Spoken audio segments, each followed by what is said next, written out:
Mimi nadhani mpira wetu sasa umeingiliwa. Kwa nini? Mpira wetu umeingiliwa. Hizi ni serikali mbili zenye mamlaka mawili tofauti zenye kuishi eneo moja. Mimi kitu ninachokiamini ni kitu kimoja. Hii serikali bana ya Mama Samia ni miongoni mwa serikali bora kuwahi kutokea kwangu mimi. Na viongozi wao ni viongozi wenye waredi. Brother, wangetuacha tu na mpira wetu. Unajua wanasema kanuni ya 17 kwenye mpira, kanuni ya 17 kwenye serikali yana maamuzi tofauti. Na kuna uwezekano ni mada mbili tofauti. Kwa hiyo serikali ya mpira na serikali huku kizichanganya, kafu watatufungia. Yaani watu wa serikali wakianza kuingilia mpira wetu, kafu watatufungia. Yule mkuu wa mkoa ni mheshimiwa, ni mlezi, so mlezi wa Tabora peke yake. Kwenye mkoa wake kuna mashabiki wa Simba na Yanga, Azam, Coast. Usioneshe mapenzi na chuki binafsi hadi kupitiliza kiasi hicho. Sasa Ally Kamwe amemjibu kwenye engo alokuja kapewa kesi. Ina maana sasa pale alipopewa kesi so mshabiki pale kavaa joho, unajua kwamba unajibu mimi unanijua, subiri. Lakini ukisikiliza hata interview zilikuwa anazifanya, anasema kuna wachezaji wanalipwa, wanapokea message za hela. Pale azungumzi kama mkuu wa mkoa pale.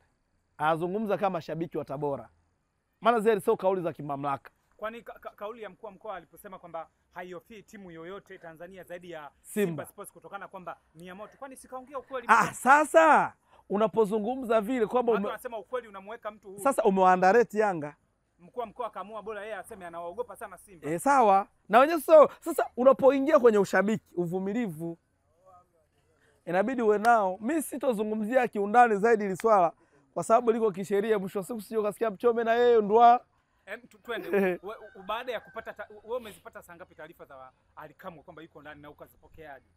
Nilipokea kwa masikitiko kwa sababu mida ya saa ngapi umezipata zote? Nilipata asubuhi. Niliangalia Instagram nikakutana watu wa post kakamatwa.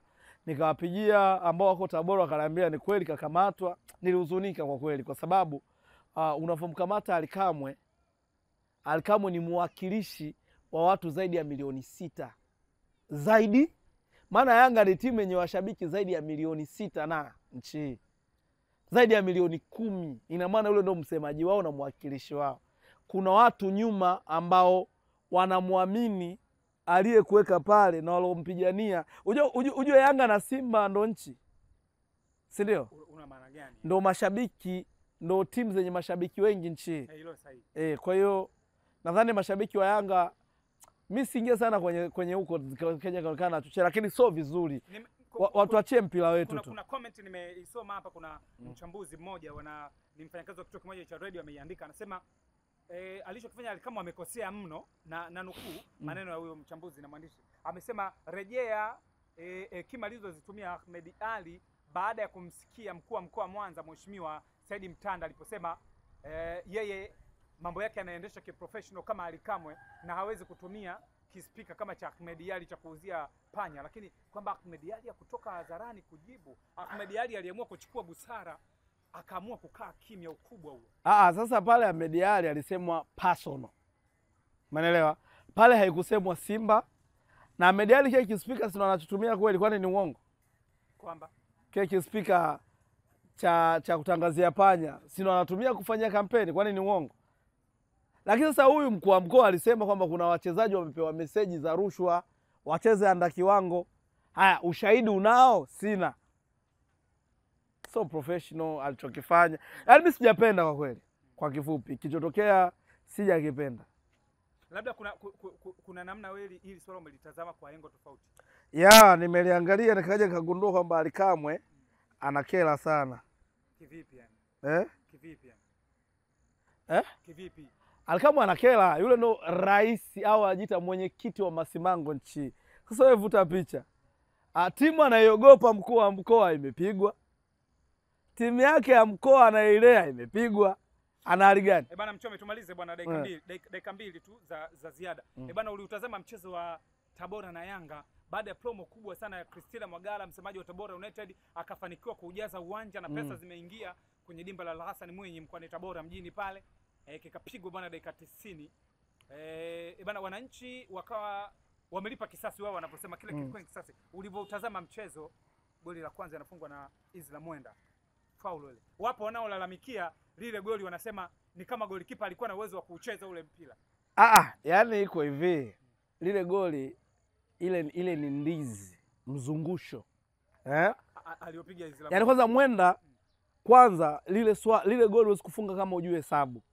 Magoli kama yale yanafungwa tulia hapa kuelezea kwa uzuri zaidi maana umezungumzia hesabu. Yani lile goli kwanza lazima upime velocity kitaalamu kwamba huu mpira nitakaopiga utatembea kwa acceleration ngapi, umeelewa? Kasi. Pia lazima upime speed. Alafu pia upime distance kutoka mpira ulipo na unapoenda, kwa sababu ule mzunguko lazima upime angle kwamba lile goli linavyolizungusha ile angle itakayoenda pale mpira utazunguka kwa mzunguko gani, cha kwanza. Alafu cha pili lazima upime urefu wa goalkeeper, site aliyosimama na sehemu atakaonyosha mkono. Upime, utafute angle 90, ina maana utachora mduara, uzidishe mara nguvu ya mguu wako, utoe kwa spidi ya mpira, alafu upate nyuzi ya kuupeleka mpira. Tukiacha Yanga yupo Kibwana Shomari. Pale Simba Mwenda alikuwa ni mlisi sahihi zaidi wa Shomari Kapombe? Hapana. Mwenda alikuwa sio mlisi sahihi. Kwa nini? Si maana aliachwa. Mimi sitaki kwenda vinyume na viongozi. Mwenda aliachwa kwa sababu sio mlinzi sahihi wa Kapombe. Mlinzi sahihi wa Kapombe ni Kijili. Sikasajiliwa. Sasa unataka useme nini? Mwenda alikoenda ndo sehemu yake sahihi, na ndio maana yuko anacheza. Lakini Mwenda ni mchezaji mkubwa sana. Ana kiwango kizuri, ana energy nzuri, anafunga magoli kama anafunga Lionel Messi. Anafunga magoli kama alafu anavua jezi anaonesha namba 10 hivi. Hebu tutazame Yanga msimu huu na wanaonekana wanakwenda kumaliza msimu chini ya mwalimu Milwid Hamdi. Yanga bingwa. Sasa nani wa kumzuia? Si nyinyi hapa. Na sisi ambao wenye kanuni ya 17. Tatizo kanuni. Kanuni zitatuokoa, hamna mtu. Yanga azuiliwa na kanuni tu. Uwanjani hamna kupambana naye. Bwana vipi kwanza issue ya dabi imefikia wapi? Dabi tutakutana nao huku. Yanga tutakutana naye huku kwenye CRDB. Yanga huwezi kumkwepa.